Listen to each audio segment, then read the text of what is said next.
Hello, all you beautiful dingoes, you beautiful bats, and you charismatic cats.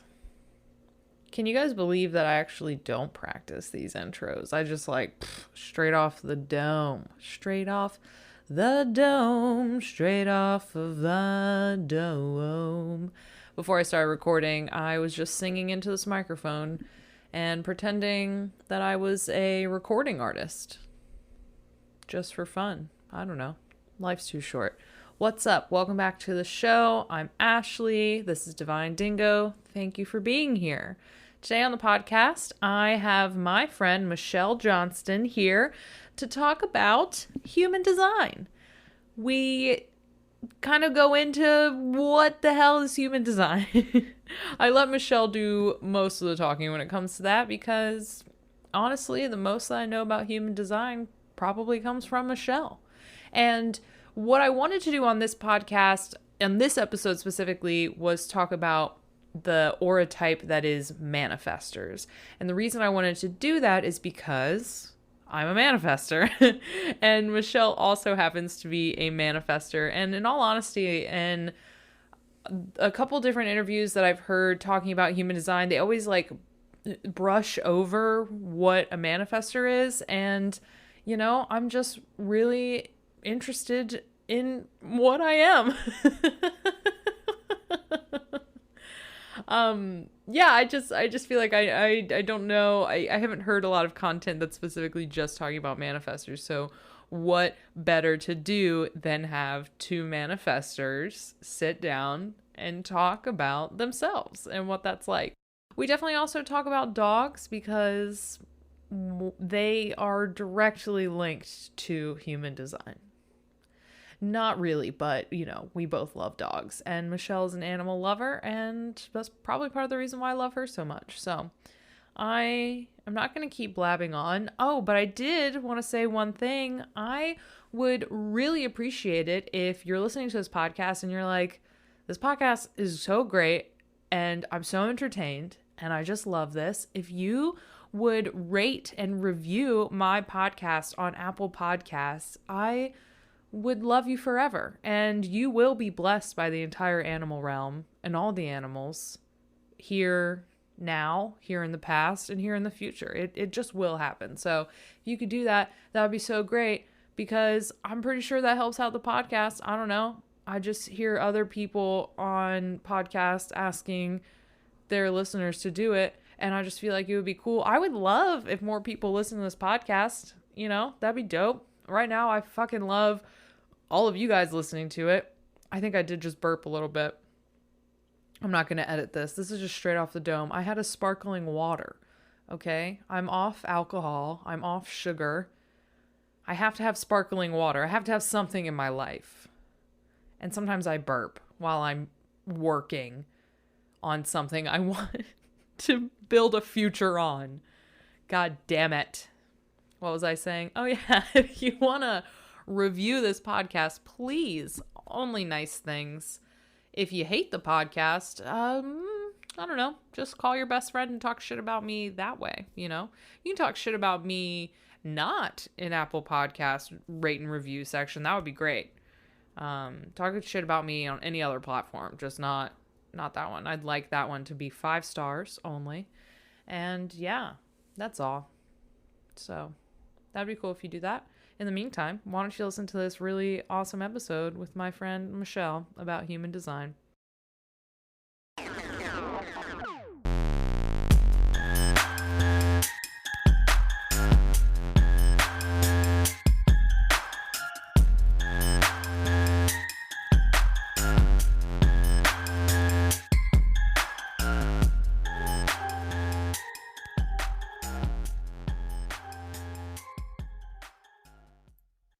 All right, we're doing it. Okay, Michelle, for my listeners, can you, and for me, honestly, and for me too, can you just give a history of where human design came from? What's the deal with that? Yeah, definitely. So first thing is it was intuited by a Canadian. And Canadians like to say things like that because I think we feel like we just don't get enough recognition on the world stage. Point for Canadians. Point for Canadians. Yeah, it's really surprising. So this guy Alan, oh, I always get his last name wrong. Anyway, it doesn't matter. Was hanging out in Spain, the Spanish islands, kind of partying a lot, and maybe didn't have his shit together. And he had this metaphysical experience come over him where this light showed up. His body kind of ceased to feel like his own. And he was sort of guided around and shown like which books to pull off of his shelf. And he was shown over the course of like a week. And then, of course, over the rest of his life, actually, how human design fits together. So he pieced together that it's this system that takes this is actually really interesting, like other cultures, frameworks, if you will. So the chakra system, astrology, the I Ching, the tree of life, and then you add that into the whole quantum realm. So he was able to be shown how to like use all of those different modalities and lay them on top of each other to create a more synthesized understanding of human nature. And it actually does that really, really well. And I might have been skeptical about that years ago for some reason, but it's gaining a lot of popularity. And when you see how it actually helps people understand who they truly are at a fundamental level, it becomes kind of compelling and you want to know more and more about it. So that's a little bit about like where it came from and what the pieces are that pull together with it, are made up of. Yeah, and I will say that I've known about astrology. I've known I just got my birth time, my accurate birth time. My mom gave me a rough estimate that was about 6 or 7 hours wrong. Wow. So, thanks, Mom. Shout out to you. I know it's hard. You have 2 kids, whatever. I forgive you. No, I don't forgive her. But I finally anyways, I've known about astrology. I get it. Like I've read about all the different signs, like blah, blah, blah, blah. Like I understand that. But I will say that once after my reading with you and I got to understand the way that my energy works through human design, I was able to understand myself at a deeper level. So, and you're saying that he took like all these different aspects from like astrology and things like that and put it together. So as much as astrology and my birth chart, it teaches me stuff about myself, human design has like really, I feel like almost like, led me to accept things about myself at a deeper level than any other kind of like, this is your energy type, deal has. Exactly. It's so funny because astrology is so complicated. And that there's a complicated piece of astrology that fits into human design, but it's only a slice, right? And only this year did somebody break down what it means to be like a planet to be square to all other planets and trine and I was always like, what is that? But within human design, I can understand what that means. And of course, the great conjunction with Jupiter and Saturn that just happened. I think we all got a crash course in that. The cool thing about astrology is that it's really good at helping people figure out the when of their lives. Like, when would it be ideal to do this? And, what's likely to happen in my life and career, and it can show you, like the how your life will unfold. And then human design's really good at saying like, just here's who you are as a person. And this is the character that you play. And then astrology is like, and here's the things the character gets up to. So it's a really good way to kind of pull it apart for people who might be wondering, what are some fundamental differences with the two. So what are the like characters of human design, like the aura types? Mm-hmm.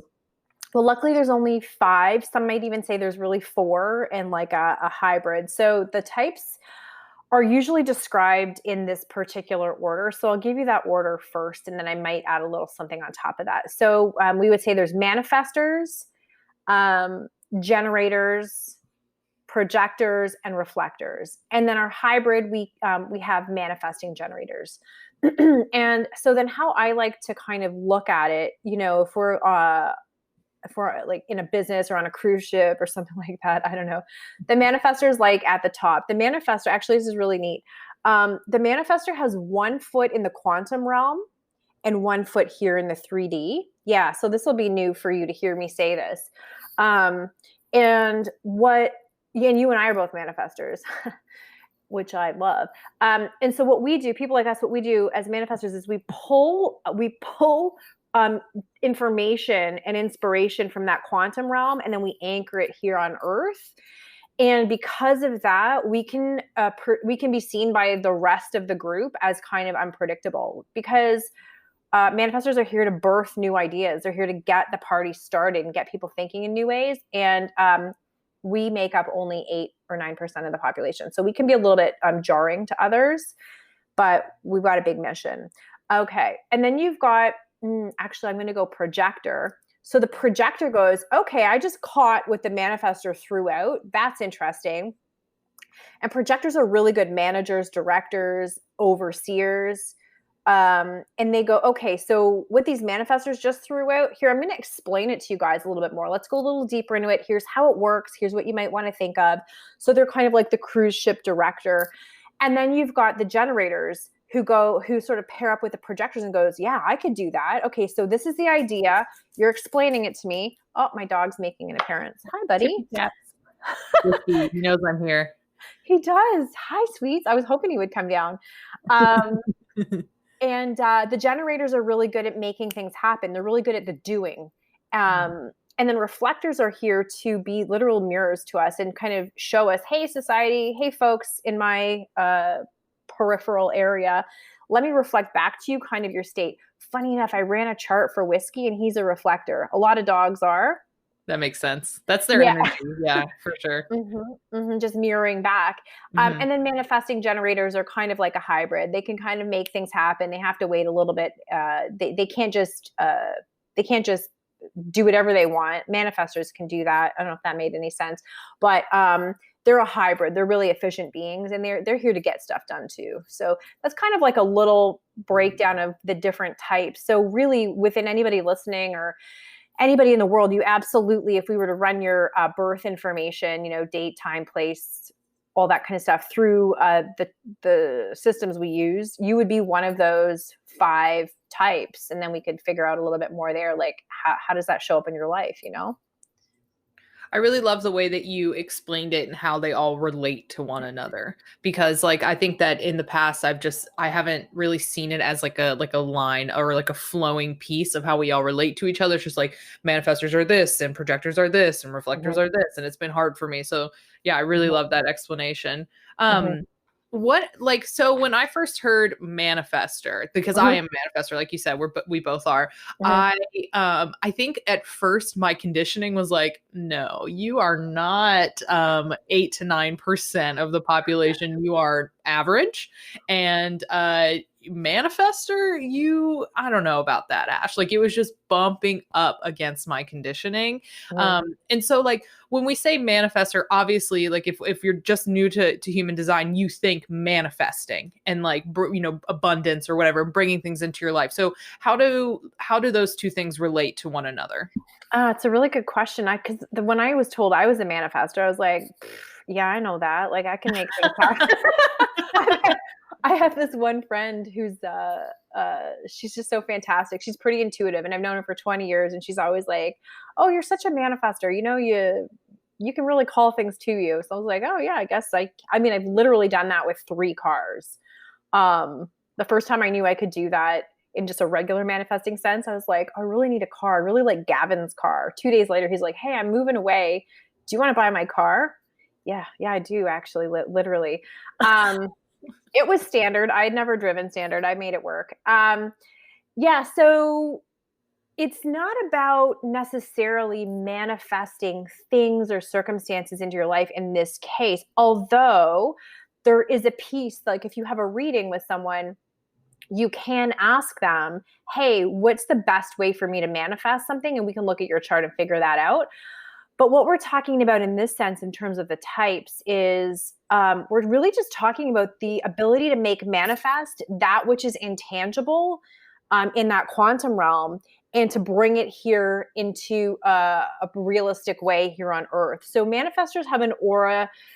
And so that's actually a really good thing to talk about next, is each type has an energy field that works in a specific way. And manifestors' auras are kind of like Teflon, right? So you can't stop. It's a really bad idea, or probably not going to be super effective if you try to stop a manifestor from doing what they're going to do. So we're feeling this pressure from the quantum. I don't know how you feel it, Ashley, but like, I feel a pressure build up in me, and then I just have to like say the stuff that I'm not like, I can be a bit weird, right? Well, this is fine. I'm on your podcast. We hang out in the same circles. We talk about quantum stuff all the time. But in my regular life, I might not in the past have been so free with that. And I would just have pressure build up and I'd be like, this is the way you should do it. Like just coming at it. And that can be a little bit off-putting to people. So our energy is designed to just kind of move people out of our way. And Whiskey's just trying to, there we go. Lay down, buddy. Oh yeah, bring him into the screen. Love that. Boy. Lay down. Yeah, I love you, Sue. Okay. So anyway, he's a golden doodle, everybody. He's adorable. And he has what is it? He's like a galactic lion. That's his spirit, right? Is like the energy of a galactic jungle cat. So anyway, what was I saying about manifestors? I'm just so excited. Yeah, so our energy is like Teflon. We're here to just like birth stuff. And so we can be a little bit off-putting to people. But yeah, that's the difference. We're just here to like birth ideas more than tangible things. I should probably talk about the energy type, the auras of others in case people are listening. Like we're only a small percentage of the population. So projectors have an aura that is very absorbing and penetrating. So they're like mini reflectors in a way, but not quite maybe. Okay, please settle. Come on down. Okay. Yeah, so their energy is very like, they can pick stuff up super easily. Sorry, Whiskey's like really getting involved here. Lay down, buddy. I sent him some energy to chill. Aw, thank you. You're welcome. Okay, great. Now he's looking outside. That's perfect. Okay, yeah. So sorry, guys. This is my life daily with. Hey, this is a podcast. Also, this is mainly a podcast about animals. So, like, if we don't have animals interrupting us, I don't know what we're doing. We should all just go home if that's the case. Yeah. So anyway, projectors are really good. They're insightful. They can see to the heart of another person. They can really pick up. So whereas where you and I are kind of like, our energy can move people out of the way so we can get our big work done. Projectors are really here to tune in really intently to others. Generators, oh man, generators are so cool. They've got a really, I guess, magnetic aura. The thing with generators is, it's always amazing because I'll do readings for people with this type. And they're like trying to pound the pavement. They're trying to get stuff going, especially in the pandemic. And I have to say to them, hey, you're actually quite a magnetic being. You could cut like all of that pounding the pavement out and just let the universe bring opportunities to you. So they're very much drawing things to them. And then reflectors are literally filtering in the energy of their environment through their physical and emotional centers and reflecting that back to us. So that's kind of like how our energy all works. So the language is really specific with human design. Some people are trying to change it right now, which is fine. Like instead of manifestor, they would call you an initiator. But it's my understanding that the words we use in human design are really specific on an energetic level. And it's actually, they're quite activating and important. Oh, interesting. Yeah, because when Manifestor is really empowering to me, like that's the energy that it brings to me, and I feel like it's allowed me to step into my power, kind of like what I was saying earlier, unlike anything else, like unlike any other like readings that I've had or just intuitive thoughts that I've had for myself. And it's really allowed me to kind of like let go of like preconceived notions I have about myself and like some conditioning and things like that. But it's so interesting that you said initiator, because you had already touched on it, but you had talked about how like different studies and different cultures have inspired human design. And I got a numerology reading from Sid Moody. She's at Mystic Moody. And some of the things that she said in that reading were so exactly like what you were saying from my chart. Oh my I just God. wanted to like paraphrase some of the things so that like maybe your mind can be as blown as mine was. Mhm. So I'm a life path 1 in numerology, and if you know anything about that, they are like leaders. That's like the only thing that I really knew. But her words paraphrased were life path 1s are pockets of power meant to push the collective energy forward, following wherever your energy is pulled. She said that we are initiators of society, good at getting things on their feet and moving. Oh, And like just the word initiator was so like just sprinkled all over that reading. And then like I reading more about Manifestor, and I went back and listened to our reading or mhm. watched that video, and you were saying the word initiator, and it's like I have a hard time like I was always told growing up that I was like I didn't have follow through or never finished things, but it was saying like in a negative context, Mhm. right? And so I was always like putting pressure on myself to finish things, have follow through, do this, do that. Like I have had experiences of like some of the worst times in my life just because I was determined to prove people wrong that I could see it through, that I did have follow through. But then she Wow. also used the analogy of like she's getting it in her head of an analogy of like a garden gnome planting seeds and then like detaching from which ones actually grew or died. And like it wasn't his hands-on work was in the planting, not in the tending. Oh my And God.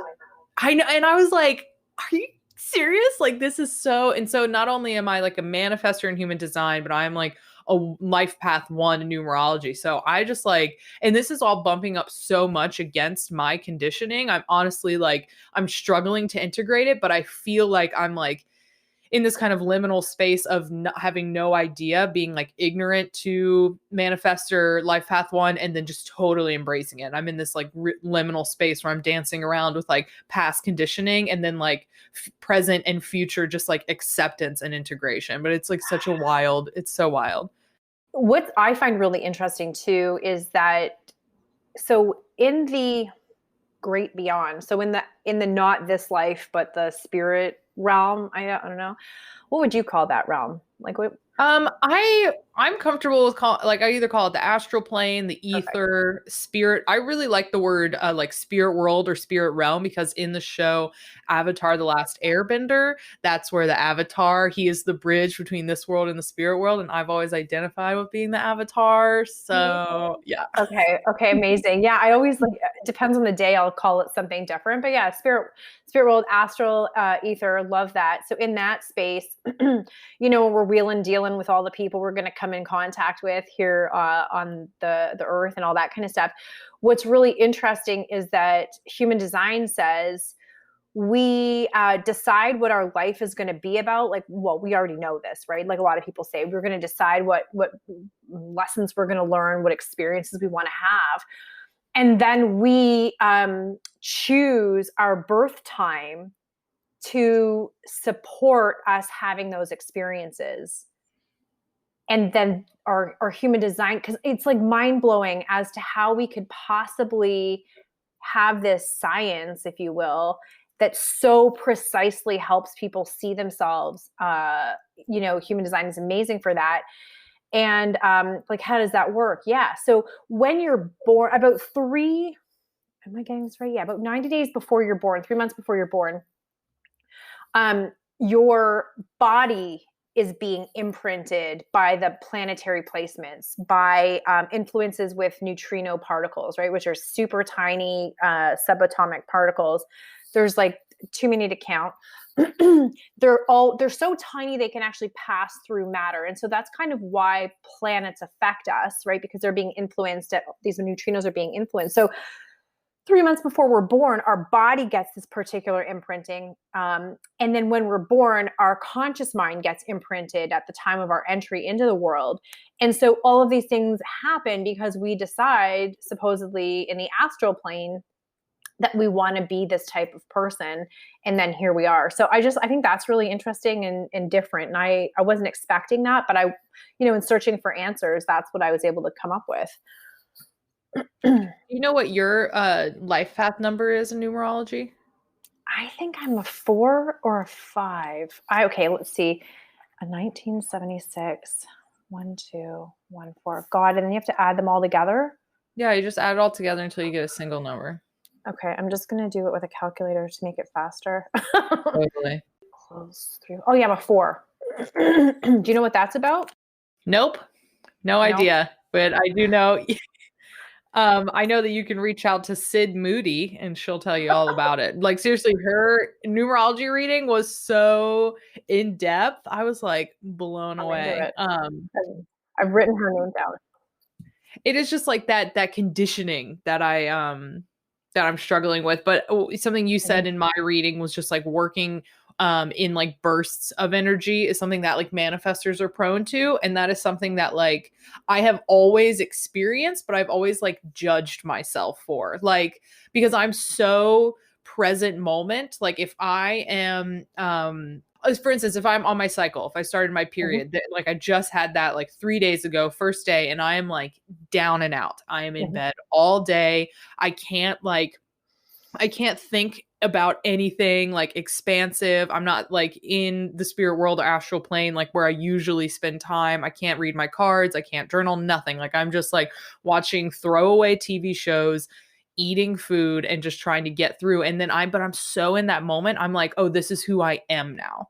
Like this is just like where I'm at in my life, rather than just being like, oh, this is just like a state and I'm just moving through it. But then if I refer back to our reading together and just like that numerology and the reading that I had and all these things, I'm like, oh, just see it as like, I try to see things that I'm moving through as like, oh, I'm going through a portal right now. Like I'm just moving through a portal. And like this portal is like this energy right now. And so just like trying to detach, like doing a lot of detaching, because I am like, I do have the energy of trying to cling and trying to like see things through and trying to perfect, but like, yeah, giving myself permission to detach. And I'm wondering, is like, how has that helped you as a Oh manifestor? my God. Yeah. So first thing is my mom got super into human design and has just really, really taken to figuring it out herself and learning.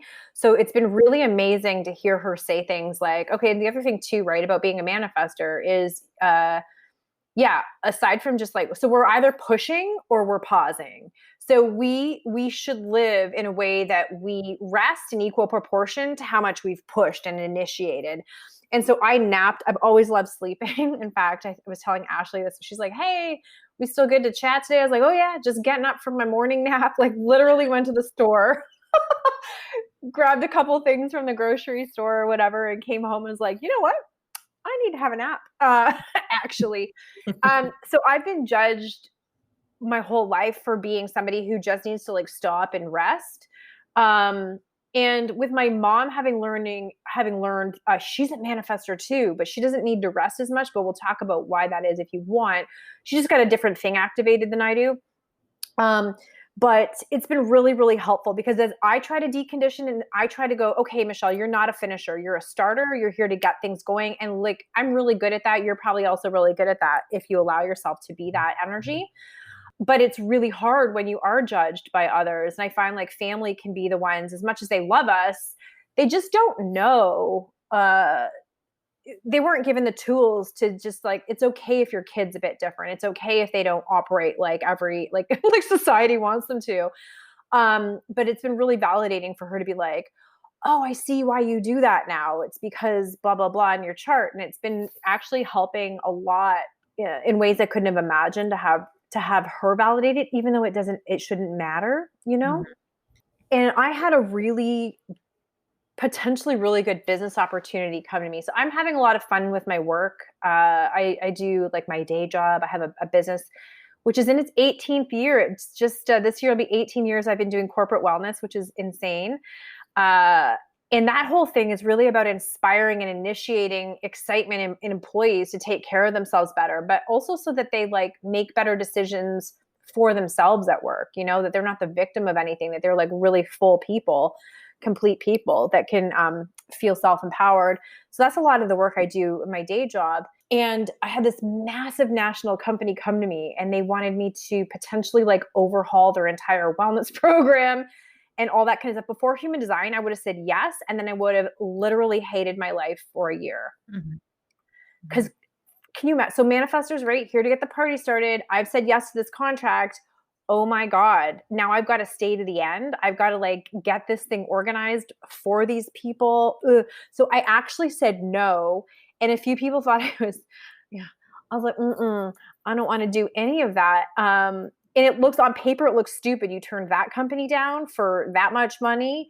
Yeah, because I knew I would burn out, and then I would yeah, well, like when I get my cycle and it's not going great, I feel like sandpapers in my eyes and under my skin and gritty, like just Oh, really tired and awful.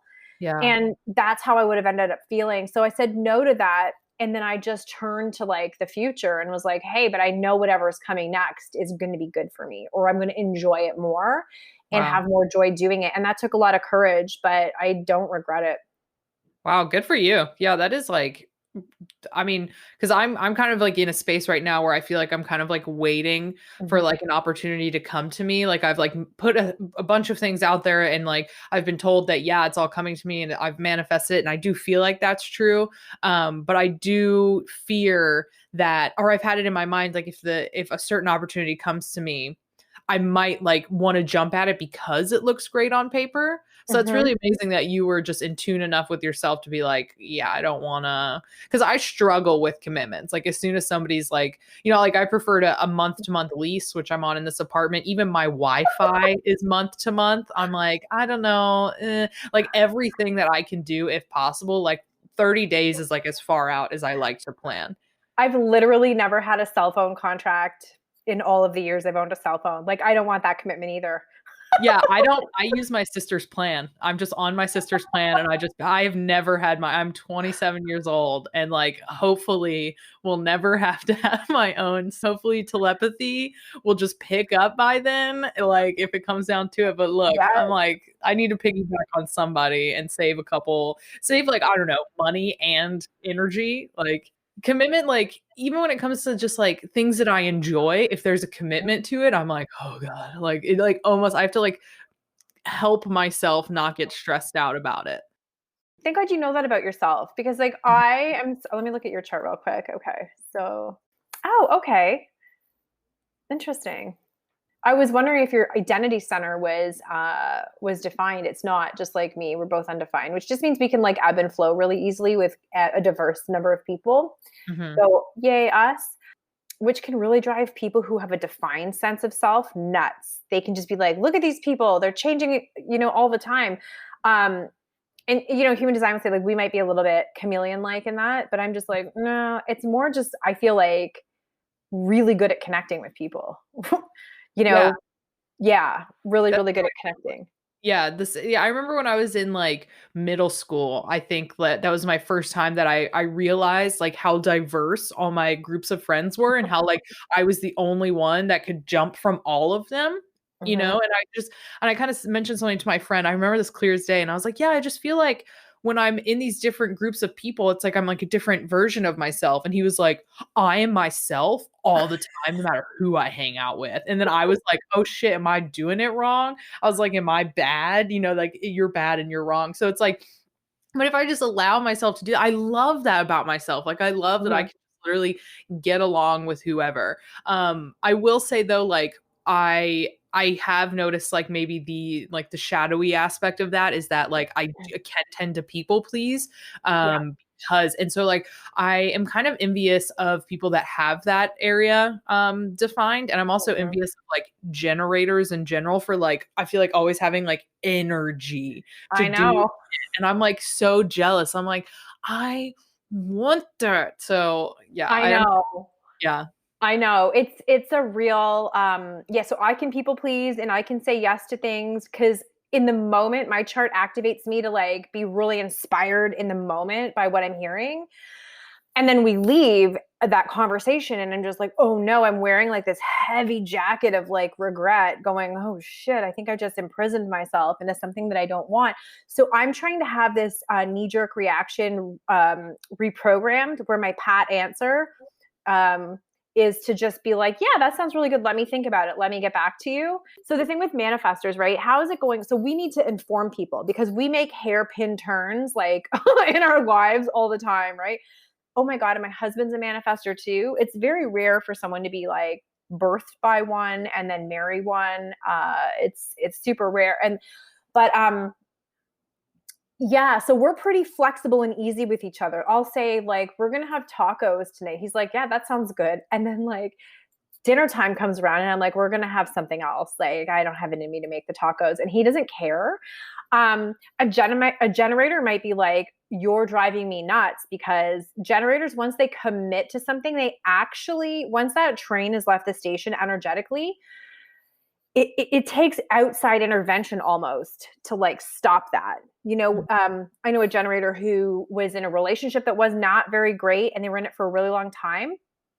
And when they got out, we had this like self-reflective chat, and it was like, yeah, I knew it wasn't right for me. I knew I needed to get out, but I had dedicated my energy to it. So I was going to see it through. So that's kind of like the downside of having that ability to commit to things. So my husband lets me off the hook all the time, and I let him off the hook all the time. We're just very easy breezy, like, yeah, sure. You know, totally change your mind. That's usually fine with both of us. But it takes a while to decondition. So me saying no to that huge contract, that's not like that's like hanging out in this for a bit. That's like me really getting to know what's going to work and what's not going to work. And ultimately my whole thing is trying to balance that good feeling in my body and my energy, and just like micro watching, oh, how does this make me feel? How does that make me feel? And just having the courage to say no to things. Now, having said that, if I was in a bind and I didn't have any other work going on, I probably would have taken it. You know, like that's practical. So I'm pretty big on being practical too, when it comes to money stuff. I want to ask you about your splenic authority. So are we ready to talk about that?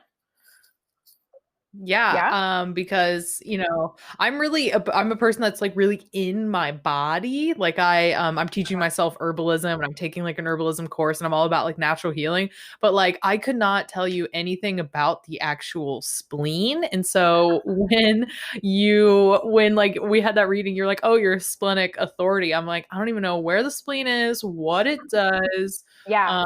Maybe this can give me an intro. That's how I figure out things. Like I'm like, oh, this like esoteric, energetic process will help me figure out where the fuck my spleen is. I don't know. So yeah, let's talk about it. Like, because so you and I, I'll back up again, I guess.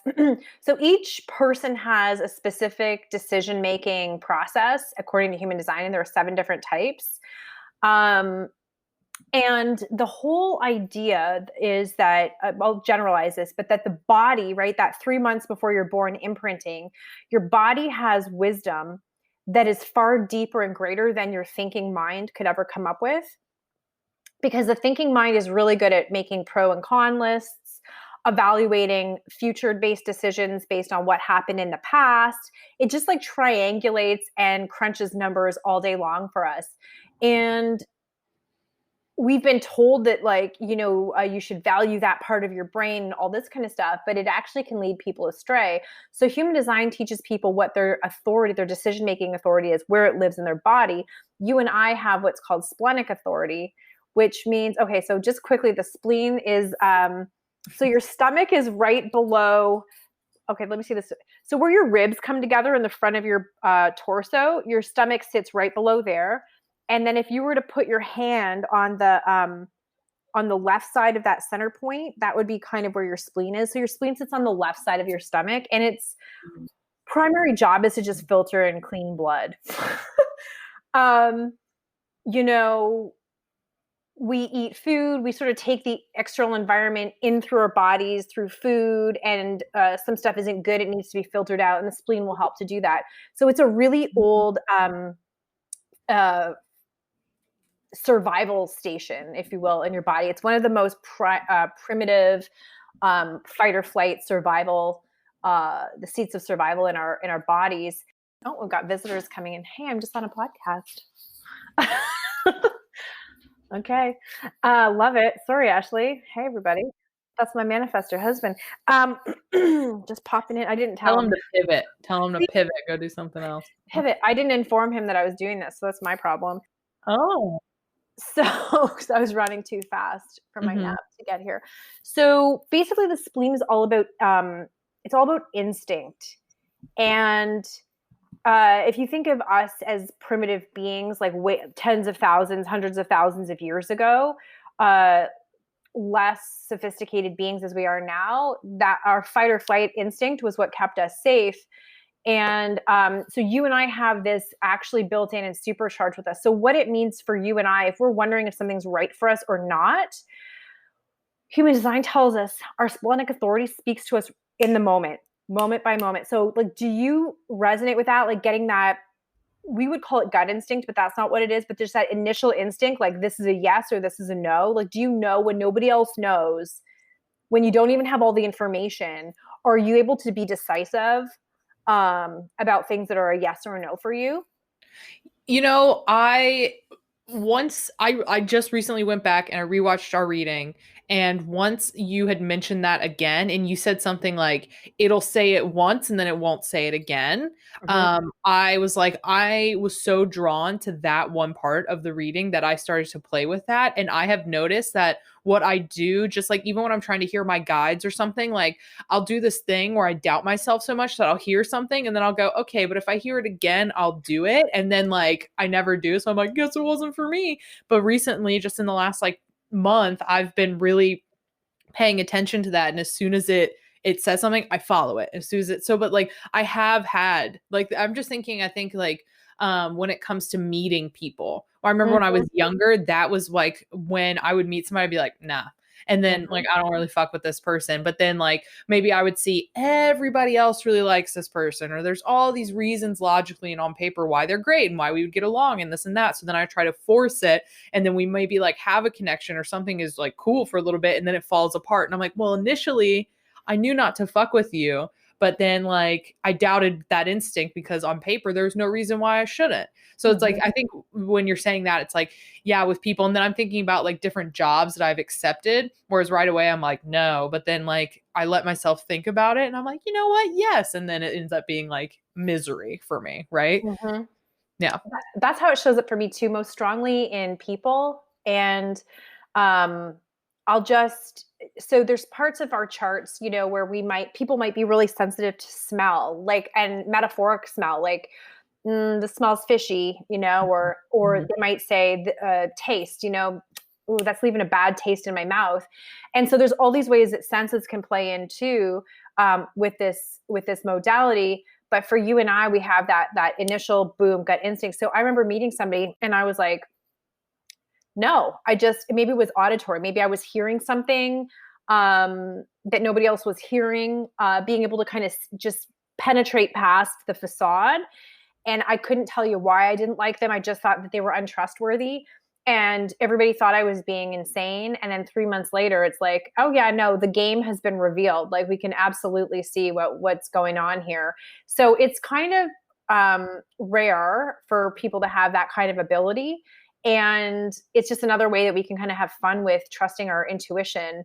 A lot of people are actually very envious of those with splenic decision-making authorities because it is so instant. It is right now. There's no waiting. You know, it's wisdom being delivered to you in this moment. But it's really designed as a safety mechanism, moment to moment to moment, to keep you safe. That's how it works. But it's when you can just like trust it and believe in it and honor it, it's so fun. I will say I wanted to share I think two things recently, like in the last like 2 years or so. I've been like, holy shit, one, I can manifest whatever the fuck I want, and two, like when I just trust myself, things work out. Like I went to buy a car for the first time. I needed a car that was gonna like go on like a cross country road trip. I've been like researching and things like that, and just like really, I think that the researching aspect and the putting all my attention and energy on it was the manifesting part. But then like the splenic authority, literally went by myself. The first dealership I walked in, the first car I saw on the lot, the first car was the first car I test drove. I bought that car that day, and it has been like such a reliable car. But I've never bought a car before, had zero experience. I was like, this one, this one, this one. And it's like, I was so sure about it. And then like obviously some doubts came in because I've never done like the fucking paperwork for cars. Like I just thought you could kind of like work. I didn't know you had to get a loan and shit. I don't know. I was like so ignorant. I was like, can I just get the car? How do we do this? I'll pay you cash or something. And then with this apartment that I'm in now, I just knew I've never lived on my own up until this point. I was like, I know that this is what I want. This is my price range. First apartment I applied for was the apartment that I got. And it was just like, it worked out. And so it's like with these bigger life decisions, I am almost like more detached from those because I'm just kind of, and it's so weird because it's like usually I spend time overthinking, but the car just literally came to me, the apartment came to me. And I think it's both like my manifesting, the research, the energy where I'm putting my attention, but it is also just that like, oh, this is the one for you, go for it. Like just trusting that. I think it's both. It's beautiful, like to have that that ability.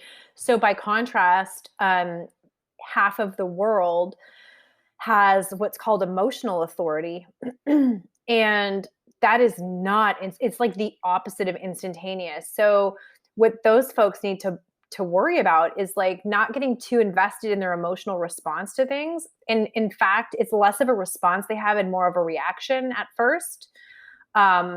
And they get into trouble because they believe the emotional reaction that they have.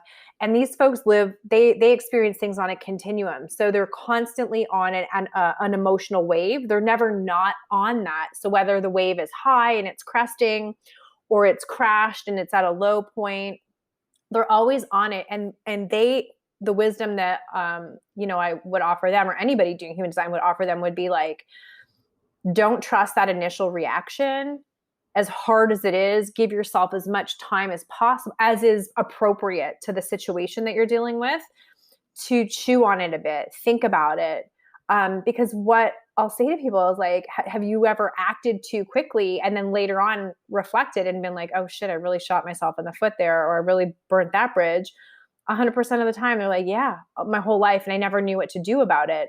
So we talk about like, what can you do about it? But that, I think, it can be particularly difficult because we're taught to like honor our emotions. We're taught to believe them. And yeah, they are valid, but we have to work with them. If you're an emotional decision-making person, you have to work with that really different than you and I would. Right. So, this system is so specifically helpful for people.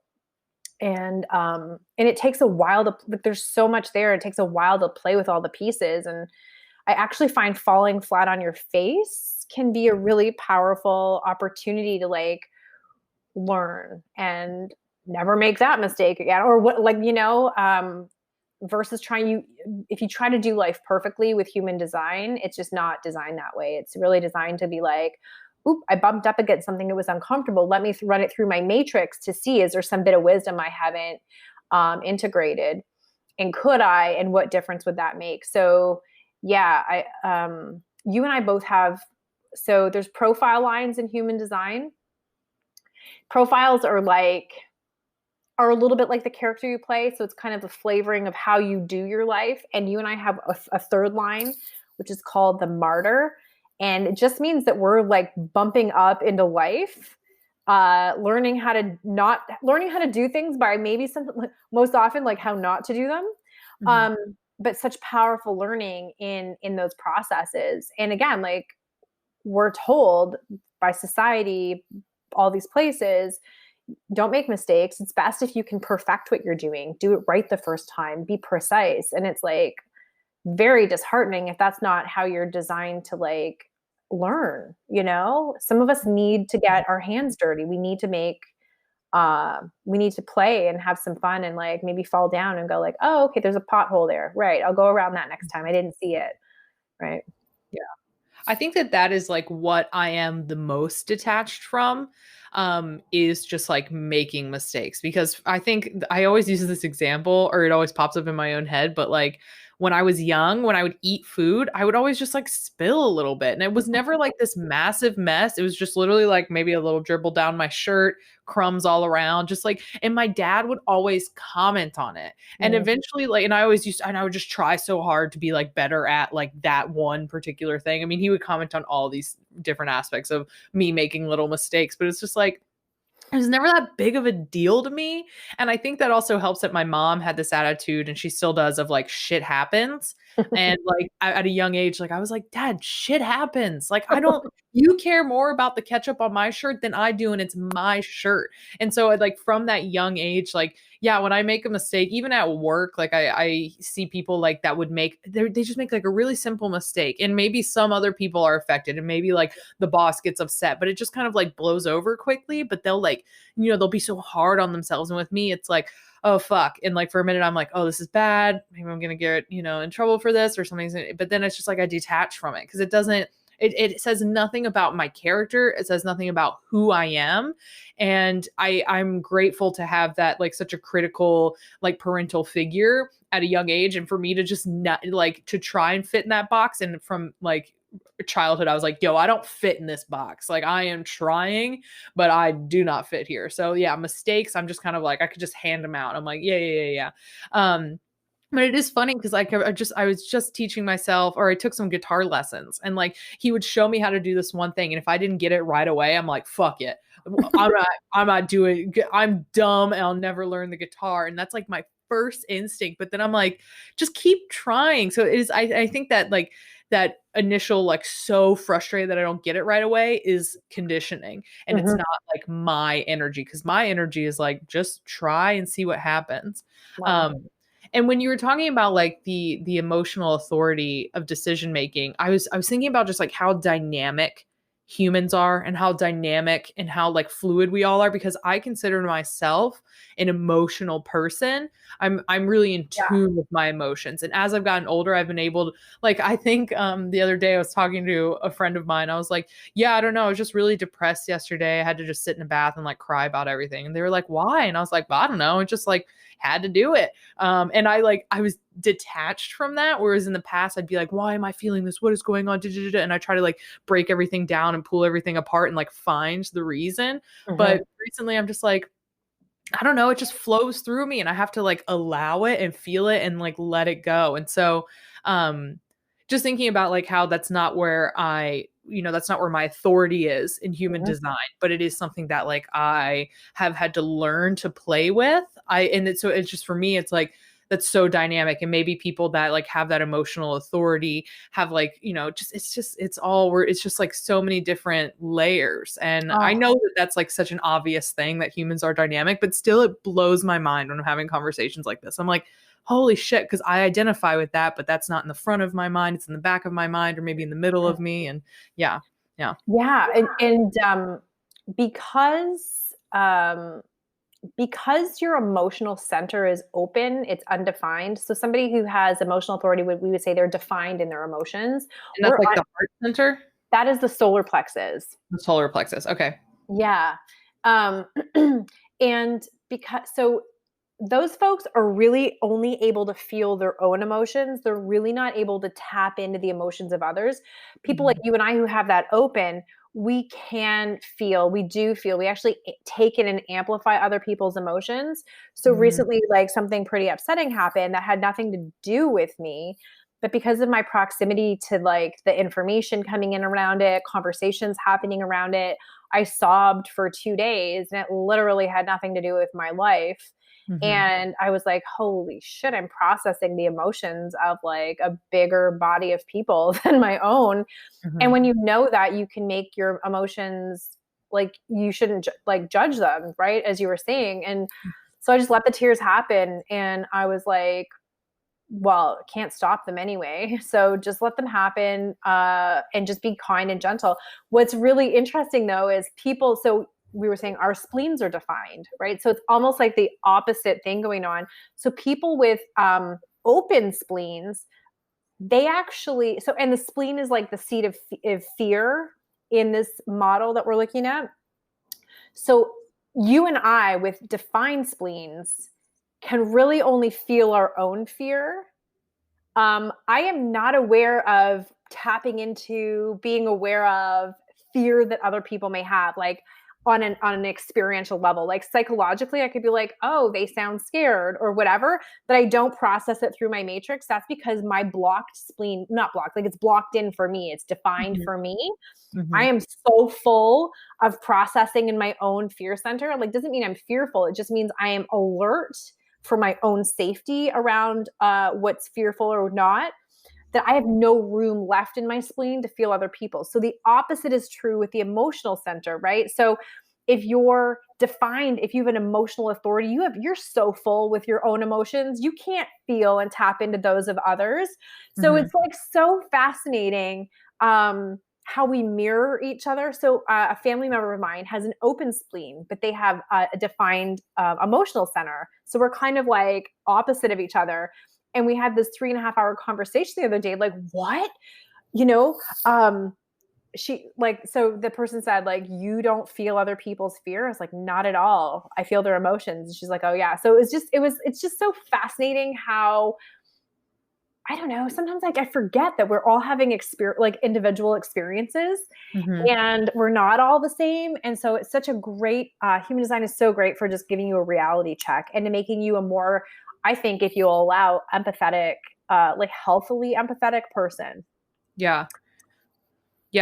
When you're saying about like not feeling like other people's fear, in my mind, I'm just like thinking back to all the times that like I have intuited what somebody else is feeling. I also took like I did theater all through school where like body language, we had to like convey emotion through body language. So I studied that so intensely that like I can pick up on people's body language, the most subtle change. And then I was thinking about just like with animals specifically and like how in tuned I am to like the subtle shifts within them. Like I have always had this and I used to kind of like beat myself up over it, but now I use that tool of informing when I'm in a situation. Like if it's like me and another human and then their companion animal is there and their companion animal is like trying to get their attention, whether it's to play with them, they need food, they need to go outside, they're generally anxious, anything like that. If they're trying to communicate and that human is not picking it up, I cannot focus. Like I literally am like, I am so zoned in on that animal. Like, and in the past, I used to try and like turn it off, let it go. The human's not responding. They know what to do. But now I'm just like, yo, I cannot concentrate. Can I take your dog outside? Can I play with your dog? Can I do something? Does your cat need like a scratch? Does your bird need to be talked to? Like there's something going on. And I am just so hyper aware. And I don't know if it's like, cause I do feel when they're in fear. Right. But I think like, also some of the things that I've learned about dogs specifically is that like what the best thing that we can do for our companion canines is allow them to soothe themselves. So if they're in fear, if they're like having a fear response and we like pet them and try and calm them down, they see that as a reward. So then in their mind, it connects things and it's like, oh, they like when I'm anxious. When I'm anxious, I get love. And so like it's not like they're actively like, oh, I'll just pretend to be anxious to get love. It's just like this connection of when I'm anxious, I get love. So it allows them, it like opens up that freedom for them to feel this anxiety. So when they're like specifically in fear, I try not to touch them. So it's like I'm aware that they're in fear. And it's like, oh, but is fear like an emotion too? You know what I mean? So it's like, it's like a loaded thing, right? Because it's like, it is an emotion, but it's like, yeah, I think that you're right. It's like I do feel other people's collective emotions. I feel the collective energy of like pain and suffering and things like that. And like you said, like I will like be like beside myself for a certain amount of time until I just allow myself to process it. But with animals specifically, when I do know that they're in fear, I almost take like a like tough love, if you will, approach where I'm like, you're okay, you'll figure it out. Like, you're okay. I'm here if you need me. You know, I'll just literally say these words to them sometimes. Like, I'm here. I got you. But like, you got to self-soothe. Because if you don't, then I'm putting more harm and more anxiety into this situation by trying to like hold you like a baby, you know? So I don't know. Like kind of veered off a little bit. No, Yeah. I love that actually. I have two things to say about that. I was on a walk last night, ran into somebody who's got a dog, similar breed, but smaller than what we have. And puppy, it's a puppy. They're having all kinds of behavioral issues. And I came home and I was like upset and worried, right? Just based on what I was hearing this person say, and uh, feeling that emotion of that experience. So like I went this morning, I wrote a note, right? I was like, here's somebody you should call. They're really good. They'll help you figure out the behavioral stuff. They'll give you some techniques to kind of help your dog self-regulate because they're just excited, all these things. I said, oh, do you crate your dog at all? And I just meant like for periods of time so that they could like chill out and self-regulate. I'm not an expert. So he didn't understand that. So it was like, my husband's like, you need to chill the F out, lady. It's not even your dog.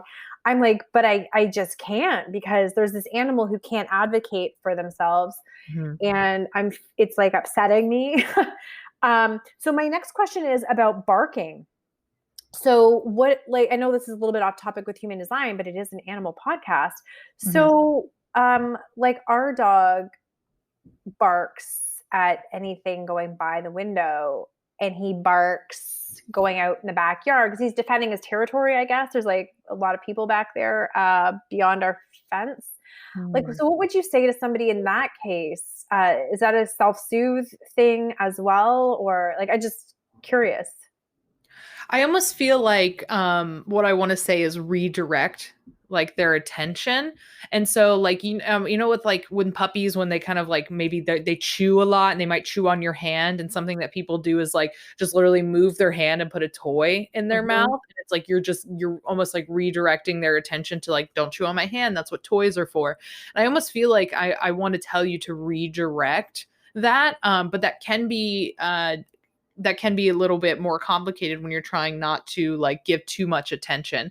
And with barking, I feel like it's one of those things that is demanding your attention. That is why they are barking. They are like, they want attention, either from somebody that they're trying to tell to like get out of the yard, or that they're afraid or something. So it's so hard to ignore. And plus, like if you have neighbors, they're like, I want you to quiet your dog down. So there's so much on us that it's like, oh, I'm supposed to be in charge here and like be a part of this and like tell the dog to stop barking. But I do feel like ignoring, like I just feel like they will figure out whether they're safe or not. And that, like I said, just said, it's a more complicated thing. You have so many external circumstances that are telling you that like you need to fix this and this is a problem. But I do feel like either redirecting their energy, like, oh, if they start barking outside, throw one of their toys back and forth, just like, oh, put that energy onto this. But it's definitely not like don't pet them, try not to give them too much verbal attention, just kind of, they'll like figure it out on their own. So that's what I'm getting. So a little commercial plug for you then, Ashley. So if people are having those types of issues, and that be something that you could absolutely help them with. Yeah. I mean, I like the way that I've just like kind of restructured the way that I do readings, where right off the bat it gets like woo as fuck. Like right away I'm like, this is your animal, this is what I'm picking up, these are their messages, this is where they've been in the past life. And then once we talk about that for like a chunk of the reading, then I can start answering specific questions, because it's like I tune in, and then once like the human tunes in with me, and then it's just like, yeah, this is what they say about this is what they say about that. And then also it's like I spend a lot of time listening to podcasts about like animal behavior and dog behavior. So if people have specific questions, I'm like, listen to this podcast, watch this documentary, look at this TV show, because like dogs, especially dogs, they're like, because we as humans, they are our chosen companion animal. They are so much more complicated and dynamic than we give them credit for. And we as people also tend to project onto them like they should know this. Oh, they should know that. Oh, they know what they did. And it's like you're giving them like the capacity to have a mind like a human does. And while I do think that dogs are like emotionally intelligent and compassionate and just intelligent in general, it's like it's unfair to them to think that they think and behave like we do. And then it's like you're not giving them space to just be themselves. Like they are like dogs. They're dopey, loving, compassionate canines. And it's like they're not like humans. So I mean, yeah, if you are having behavioral issues, you can call your girl. I'll tell you who your dog is galactically, or what your parrot, how many past lives they had. If you're into that shit, I am who to call. And then I love it. I gotta tell you guys. my specialty is like, where did what's the soul of your animal and things like that is like I so easy for me. love that. It's so easy. So easy, so fun. Yeah. So, and it was actually really helpful for us when you worked on our dog Whiskey or when you connected with him. And so now I call him like, hey, Jungle Cat. Like, and sometimes he's looking at me and I can actually see something else going on behind those eyes. I'm just like, oh, okay. I think the Jungle Cat's like full on today right here. He looks like a little lion too. He's a golden doodle and he's got like really fluffy curly hair on the top. And he's always looked like a cat to me. So you saying that was really affirming. And the other thing that you said about him was that he is, oh my gosh, he's here to kind of like check out what being a domesticated animal is all about.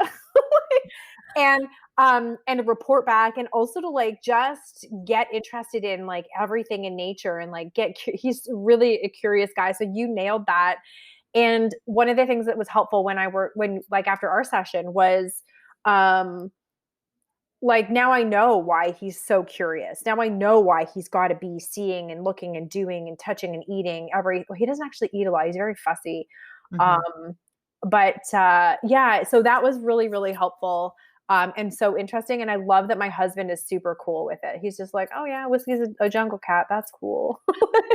I love that. And I wanted to say earlier when you were, you felt like compelled to like reach out to this person with the puppy and like give them information and like ask them different questions. And you said like, I'm not an expert. And it's like, you don't have to be an expert to intuitively know like what an animal needs. And I think that if you, Michelle, especially like you're feeling like you should reach out and you should give resources and you should do that, then you should do it. Because I oftentimes feel like that. And like, I am not an expert. I mean, I have 3 years of experience like working at like dog daycares and studying dog behavior specifically, and then cat behavior and things like that. And then on top of like my more like esoteric like abilities, my psychic abilities. And I know that I'm not an expert, and I'm constantly humbled by information that I get about animals and animal behavior. And I'm like, holy shit, I had no idea. This changes everything for me. Mm-hmm. But my biggest thing is, and I felt this before I knew about my human design or my life path number, but I want to give it the power back to the people that I communicate with. Like, you want to know what your animal is galactically? Tight. I'll give you like a bouncing off point, and then you can develop that relationship from there. And it's like, oh, with the barking, it's like, I'm telling you redirect, but then I just want to say redirect however that looks for you. Try it out, whatever works best for you. And then like, your animal better than I do. Everyone knows that calls me about a reading with a companion animal has a deeper connection to that animal than I can, because like you have that bond, that physical bond and that love, like, and you can also tap in to figure out what they are galactically or whatever. And it's like, I just want to like plant the seeds and then like give the power to the people, and hopefully like max anytime somebody has to come to me for a reading is like 2 times max. Like, I don't want regular customers or people that want readings. Just come to me, figure it out and go. Like, you have it. And like, that's the kind of change that I want to see. I want to bridge that gap between us as humans and animals. And like, if you are a medium and you're connecting to like people that have passed on, you can also use that ability to connect with animals. Or if you're like an intuitive or whatever, if you're an empath, if you're just sensitive, like, we all can connect. And that is just like, I want that to be the biggest takeaway from working with me. And I'm so amazing. And that commitment to having hoping that it's just 2 visits, max with people. I think that's such a manifestor trait. I feel the same way. So I went to school for holistic nutrition. I think I graduated 2016. And I use it in my corporate practice, just to do webinars and stuff like that. But I was never going to be that person who like, wanted to have, keep coming back to me. No, I'm exactly like you. And I think that's the manifestor in us. Like, I got to touch a lot of lives here. I got to get with a bunch of people. So let me give you the best that I can give you in 1 or 2 sessions. Even with human design, like, I'm constantly saying like, here is your foundation. Like, here is everything you're going to need to know and work with for like potentially the next 2 years. you could get enough to work with, because it is not enjoyable for me. It's not a source of joy to have you come back and be dependent and look at things like, hey, if you want to come back and have a cool conversation about like your deconditioning process and what you're looking at, great, but we can just do that as friends, you know? You and I are here with this big energy to literally like touch like masses. That's what we're here to do. So I love that. And somebody like a generator, or a projector will gladly take your hand and guide you through that entire process. And they're going to be really good at wanting to get really like minute and fine tuning and really coachy kind of in a way. Whereas I'm just like, you know, here's the knowledge, here's the tools, here's how I recommend you play with it, and then go have fun. And let me meet the next person. And because you and I don't have the energy to like, you know, right. As I said at the beginning, is like, we rest in equal proportion to how much we push. And I was pushing a lot just before the year ended. Like I was just packing all these things in with work and doing all kinds of readings and literally had an allergy to my office. Like I could not open the door. I could not open my computer because I had to rest and replenish. But you know, when I'm doing corporate webinars on stress management or whatever it happens to be during my day job, I say day job. I don't work at night doing readings either. It's just like when I'm doing a webinar, I'm the person there to open the door. I'm here to go, hey, did you know? Or I'm really interested in new stuff. Like I want to throw things at people that they are not expecting. I mean, I introduced so many people to kombucha before it like blew up and became commercial. I'm a kombucha hipster. That is so funny. Well, like I go into corporations and I'd set up like a booth or whatever, and like you know, a health fair booth or whatever. And 3 years later, people will be like, "Oh my God, I'm seeing kombucha everywhere." And I'm like, "Yeah, I want to catch your attention, and then I want someone else to come in and like walk you through the finish line." Having said that, too, what's really interesting. So when I was a kid, people love to ask kids these questions. What do you want to be when you grow up? I don't know. Like so much pressure. An adult? Older Have version? bigger hands or something? I don't know. Yeah, right? I don't know. But like I remember answering, I saw Madonna in my head, like think 80s Madonna, right? Because I'm a kid of the 80s. So like the sparkly gloves, like chiffon shorts, like tutu, crazy, like love that. I was like, I want to be Madonna. And then it's like, you can't be Madonna. I'm like, okay, well, I want to be a star. I literally wanted to be like, I didn't want to be a singer. I didn't want to be a musician. I didn't want to be an actor. I just wanted to be a star. And I connect back to that. That's just the energy of having so much pressure running through you that you know you have a big audience to touch upon. And you're here to do that. So it like never made sense to me until I learned about human design, you know? And also back then, your options were literally like, you could be a nurse, you could be a teacher, you could be a secretary. It was so barf worthy. I'm like, no, I'll be a star. Thank you. Yeah. That's so funny because I wanted to be on Broadway. Like I wanted to be on Broadway and just live in New York City, and I was going to be a Broadway star. I remember like in elementary music class, just like I was just singing something like somebody was like, "Where's my coat?" And I was like, "Your coat is over there on the coat hanger." And then I was like, "Man, what if we just like sang everything in life?" And people were like, "Well, there's a thing called musicals where you can do that." And then I was just like, "What?" And then my whole life was just like Broadway, Broadway, Broadway. And I knew that because I'm like naturally a performer. And I wonder if that does like tie into like my chart or anything. But and like being a manifestor, but I just like, even when I'm not like, you know, either singing or doing some sort of art, I walk into a room and I'm just like, here's a funny story from my life, or here's this funny thing. And I'm like engaging everybody and I want to make everybody laugh. And I just feel like I am like, I like give something to people, like put their attention onto me so that then maybe they can just like relax a little bit. I'm like, just give me your attention for a little bit. And then like, and it's not like I need the attention because I honestly spend 90% of my time alone in my apartment, like reading or researching or something.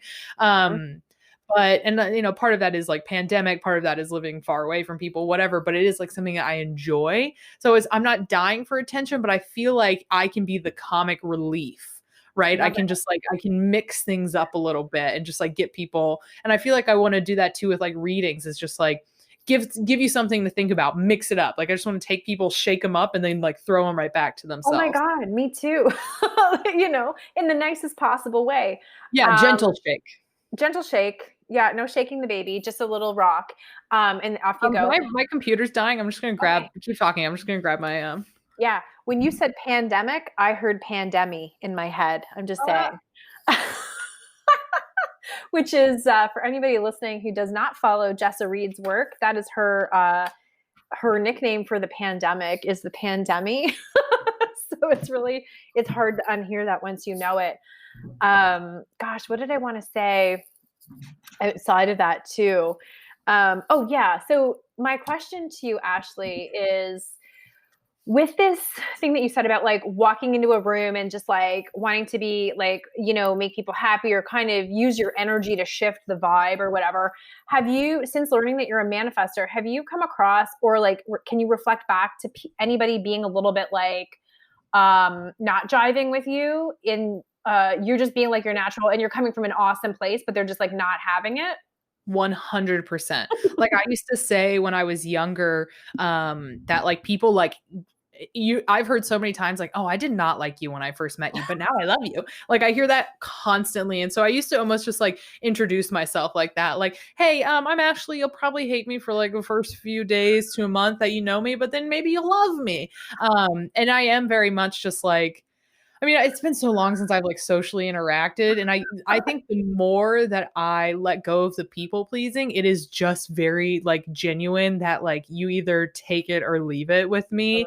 And I'm embracing that more. Like I used to be like, oh, because I do want to be friends with everyone. Like I just honestly want to be friends with everyone. And that might be just a part of like, you know, the golden retriever in me. um but yeah, I do experience that like at work sometimes. Like I'll walk in and my energy is just like, hello everyone, or I'm like, fuck off, don't talk to me right now. And like, yeah, I can be really really off-putting to people, and I try to just remember that it's not personal, that like I'm not trying to like, you know, once I heard that manifestors can like potentially shrink people's auras, it made me so sad because like that's not my intention at all. So I like the way that you said like we move them out of the way more so, but I don't even want to do that. Like I really just want to I want to create space for everybody like all the time. Like I just literally I want my energy to inspire other people to just be themselves. And I just want like to have the energy of like, just be who you are around me. I don't give a shit. Like I just embrace who you are. That's my experience too, is I have so few, bad things to say about people for the most part, right? There's like a small percentage of people that I will not like, but for the most part, I have all the time in the world for all the variations of every emotional state, educational background, whatever. And I'm never thinking about things I don't like about people unless my spleen is like run. Right. Mostly I'm just like into everybody. I think everybody's the best. I'm like fascinated by people. I want to know everything about them. But like the thing with being a manifestor is we can be very scary to people because we don't have to wait to take action. We can just know what we want to do and then just do it. And those people who are not designed that way can feel threatened by us. And so I have been on the receiving end of projections where it's like, holy shit, I had no idea I rubbed that person the wrong way. And that can be like, I'm pretty sensitive and that can be really hard for me. And it's been a lot of learning for me to be like, okay, some people, Michelle, no matter what, are not going to like you. And it's really just a reflection of their own life experiences or their own conditioning. And where I can, I will step away from that kind of stuff, those types of people. Because like, I don't believe in needing to withstand what feels really terrible energetically.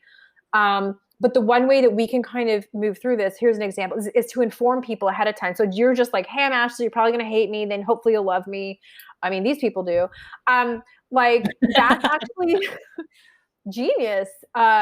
This summer, my husband and I, had an outdoor dinner or, whatever with some people. And I didn't really know any of them. And the person I was across from, I could tell was very measured in their thinking and their speaking and the way that they came across, which is like a manifestor, just an unconditioned manifestor just doesn't have that. We're just like, here I am, all my weirdness, let's go. And I was holding myself back because I didn't want them to feel uncomfortable. And then after about 20 minutes, the pressure was too big. And I'm like, I have a bit of a performing arts background too, only from high school. I was involved in every single production, either on the stage or backstage. Like I love theater too, right? So I want to have a little fun with people. So I said to this person, it was just the two of us in conversation. I said, hey, I just want to let you know, I'm about to tell you a story and I get a little excited and I just want you to know that I might start to get a little amped up, right? Like, and I made it kind of funny and kind of cutesy.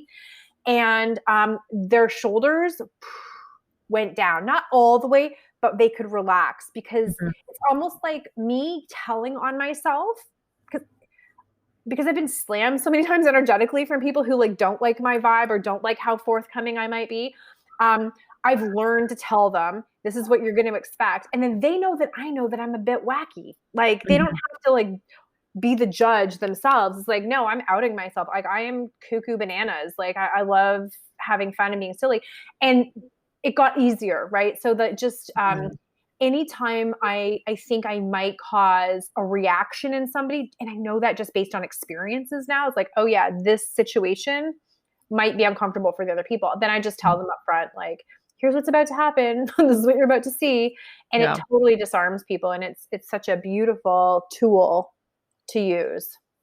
Yeah, I found a lot of success with just coming like right off the bat, oh, I know what I'm about to say is weird, or like I know that like I'm about to be intense or something like that, or like maybe I'll follow it up at the end if I forget in the beginning, because I'm still like learning all of this. But I have had friendships that started out strong that like burned up and like smashed bad at the end, just because like I was trying to, do you hear that? Yep. Siren, because I was like fumbling through trying to figure out my own energy, that I didn't realize how much space I was taking up. And then maybe they were projecting onto me and I didn't realize it. So then like, and then I wasn't in my own power. So how they were saying I was like, oh, I guess I am that, and then but anyways, I've just people have a lot of times thought that I'm doing more than I'm actually doing, or like they thought that I'm like my thought process is like way more like vindictive or like shadowy than it actually is, and I'm like, no, what, like, but anyways, I've really the fumbling through my energy and fucking up some friendships. I can be kind of hard on myself and I take a lot on for me, but I'm just kind of like, well, like I'm really trying to embrace, and I love meeting people like you that are just like, I don't know, I'm not for everybody. And like, sometimes I just don't fucking like people. And I'm just like, yeah, me too. But like, I try to like rein that in sometimes, but like, I love like especially women that are just like, I don't know, I don't fuck with that person. Everybody else says they're nice, but I don't think so. And then I'm that way, but then I also like am totally open to being humbled by like that first initial, I'm totally open to being wrong, but like I also just like really want to just like, embrace that about myself. Like, I don't, so yeah. I totally get it. Just two manifestors trying to figure out the world through our spleens. Exactly. Too funny. Before we close up, I have one question. I was wondering what you think about, if in human design, like where your authority center is, if it is something that's like obvious, like an organ, if it's connected to some like part of our physical body, would we benefit from like nurturing that? Like, so if I'm into herbalism, would I benefit from like incorporating an herb or an herb mixture blend into my diet that like helps with the spleen? Would that like help move energy through me quicker or like more efficiently? Yeah, for sure. I think that's really important. It's you can't go wrong with that, especially if you have been living in kind of a fear state. You know what I mean? There's just been a lot going on right now in the world. So yeah, you could definitely do that. Just looking at the chart here to see what else could be helpful. Also for the root, If the root center is open for people, so you and I have defined roots, which is really our, this system is like our adrenaline. Of course, we know the adrenals sit on the kidneys, which is way up from our root. But in this model, our root center is an adrenaline center. And so therefore stress. So if somebody has an open root center, which means it has no color, it's just white or transparent, they could benefit from some potentially, like, don't like do your own research, folks. But yeah, you may want to support yourself, your adrenals in that case. Mm. But yeah, and I would actually say for the fight or flight response of the spleen, probably an adrenal support there would also be good. So not just like a tonic to nurture the spleen, but also something that's going to balance that whole stress response that comes into the survival mechanism is going to be really, really great. I've definitely suffered from adrenal issues throughout my life just due to stress. And so my whole chart can get kind of amplified if I'm not nurturing those vital organs. So it's a really cool question, actually. Oh, thank you. I'm getting very good at this interviewing thing. You sure are. Awesome. Well, where can people find you, Michelle? Okay. So you can find me in two places. I have a website. It's called workingwellbydesign.com, or on Instagram. My handle there is workingwellbydesign. And you offer human design readings. Yeah, so I offer foundational chart readings, which will give you enough, like, to kind of sit with and learn from and evaluate your own individual nature, human nature. I'll give you some strategies for how you can decondition and how you can work in harmony with your design. The whole idea is to help you create less resistance in your forward momentum in life.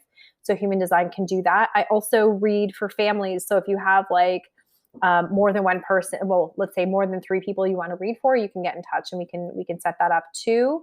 I also offer small business advising, which is in a very manifestor capacity. So we would do a reading, I would learn your chart. And I really like to work with people in helping professions because I come from that health and wellness background. I understand that. So the way that I do business advising is really, it becomes like on demand. We might do 1 or 2 in-depth sessions, and then from there you can just get in touch on demand, and I'll give you those that quick splenic input and maybe check your marketing material and turn you back out, right? So that's kind of how I use human design with business advising. I love it. And you're obviously a fantastic person to work with because, I mean, I can say that, and maybe it's how much we have in common with one another, but like your energy is contagious. You're so friendly, so open and amazing. And I just love you to pieces. Thank you. I love you too. And it was really fun to be here today. I've really, really enjoyed our time together. Thanks, everyone.